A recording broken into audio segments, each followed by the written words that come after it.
A lot of my growth happened during the years where it probably looked like nothing was happening. No big moments, no major announcements, uh, just a lot of me trying to figure it out. And honestly, those years were very frustrating because I knew what I wanted music to feel like, but I didn't always know how to make it sound that way. And that gap is brutal. It is horrendous. Um, your taste is really ahead of your skill. You can hear something that isn't right, but you don't fully know how to fix it yet. And that was me for a very long time. I had unfinished ideas everywhere. Projects that just started strong and went nowhere, jobs that didn't make sense, just like eight or 16 bar loops just sitting there. Um, and at that time, it felt like failure. But now I see things a lot differently. Those years were where my ear was like being trained. I was learning what worked by making a lot of things that didn't. Switching to Ableton was a big part of that too. I started off in Logic, but when switching to Ableton, it forced me to understand production more in a deeper way. Not just throwing sounds together, but also thinking about arrangement, energy, transitions, mixing. I started realizing that production isn't always about adding more.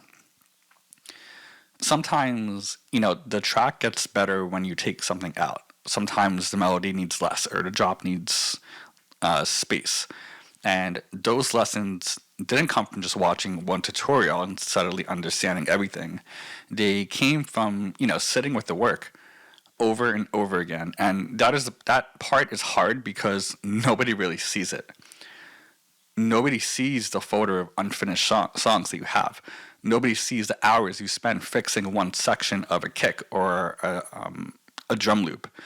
Nobody sees the moment where you question if you're actually improving.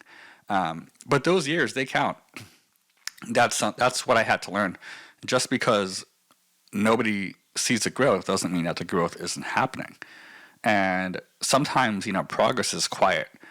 And that's the kind of annoying part about improving is that you don't always feel more confident right away. Sometimes you just become more aware of what's missing, more aware of what needs work, and that awareness is really just part of the foundation. Like for me, I needed those years, like the bad ideas, the unfinished projects, the trial and error, the frustration, the quiet repetition. That was where I learned how to hear music differently. So when I think about the years that nobody saw, I don't look at them as wasted time anymore. I look at them as the part that made everything else possible. Because before anyone sees a result, you have to become the person who can make it.